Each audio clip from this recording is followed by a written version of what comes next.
दोस्तों, दिल्ली, देश की राजधानी, एक ऐसा शहर जो कभी सोता नहीं, जहां एक तरफ आलीशान इमारतें हैं तो दूसरी तरफ संकरी गलियों में छिपे कई गहरे राज। लेकिन जब कोई अपराध समाज के सबसे पढ़े लिखे और सुरक्षित माने जाने वाले इलाके में होता है तो पूरा सिस्टम हिल जाता है।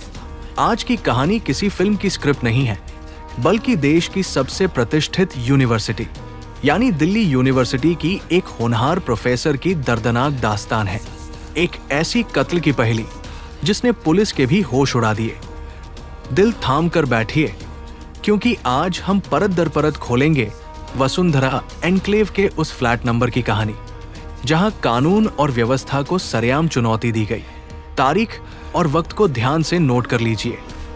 पूर्वी दिल्ली का पॉश इलाका, वसुंधरा एन्क्लेव। यहां स्थित है सत्यम एन्क्लेव सोसाइटी। अपार्टमेंट्स के चारों तरफ सुरक्षा गार्ड्स, सीसीटीवी कैमरे और हर आने जाने वाले की सख्त चेकिंग। इस सोसाइटी के एक फ्लैट में रह रही थी दिल्ली यूनिवर्सिटी की assistant professor Debosmita Paul. Debosmita, जो अपनी बुद्धिमत्ता, शांत स्वभाव और छात्रों के बीच अपनी लोकप्रियता के लिए जानी जाती थी।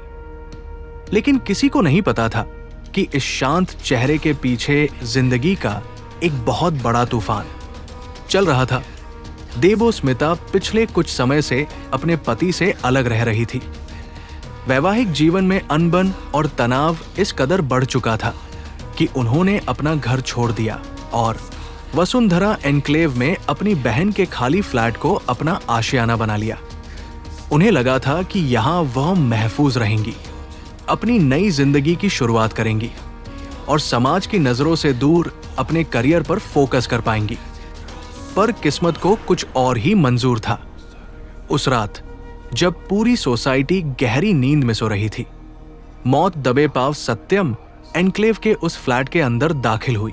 अगली सुबह जब दूधवाला आया, या शायद जब कॉलेज के किसी स्टाफ ने उन्हें फोन किया और कोई जवाब नहीं मिला, तब शक की सुई घूमी।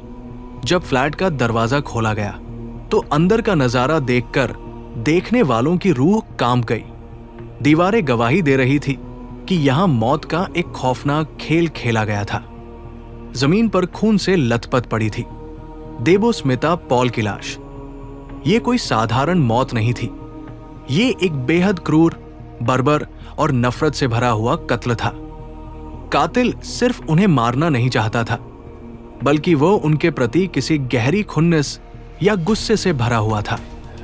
जब फॉरेंसिक टीम और पुलिस मौके पर पहुंची तो क्राइम सीन का मुआयना करने के बाद जो शुरुआती जानकारियां सामने आईं, उसने पुलिस के रोंगटे खड़े कर दिए।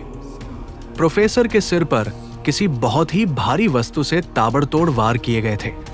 वार इतने जोरदार थे कि खोपड़ी के हिस्से गंभीर रूप से क्षतिग्रस्त हो चुके थे।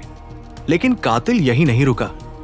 सिर पर वार करने के बाद जब शायद वो तड़प रही थी, कातिल ने एक धारदार चाकू निकाला और उनके शरीर पर जगह जगह वार किए।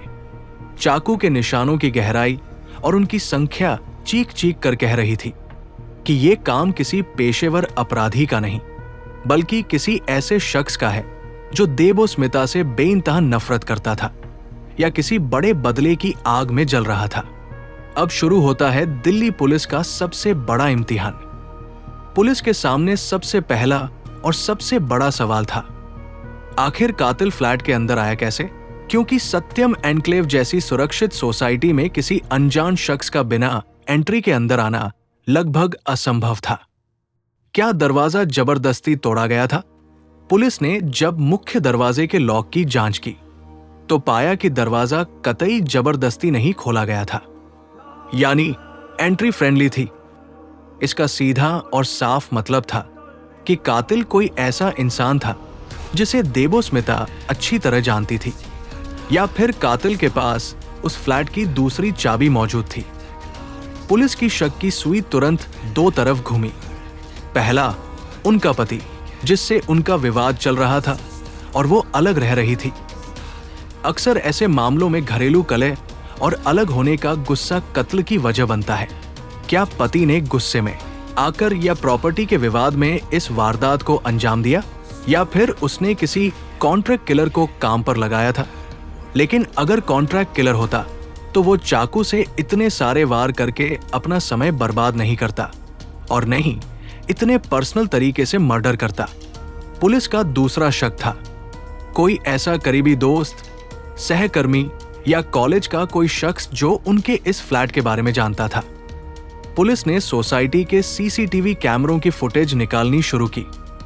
कई घंटों की फुटेज, रात के अंधेरे में आने जाने वाली गाड़ियां और संदिग्ध चेहरों की मैपिंग शुरू हुई।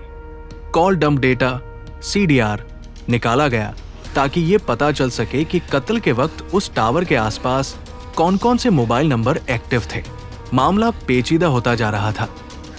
पोस्टमार्टम रिपोर्ट ने पुष्टि कर दी कि मौत सिर की गंभीर चोट और अत्यधिक खून बहने की वजह से हुई थी।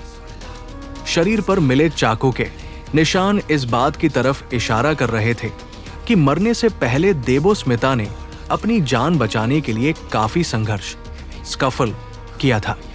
उनके नाखूनों के नीचे से कुछ स्किन सेल्स और DNA सैंपल मिलने की उम्मीद थी जो कातिल का पर्दाफाश कर सकते थे। पुलिस ने देबो स्मिता के पति से पूछताछ शुरू की।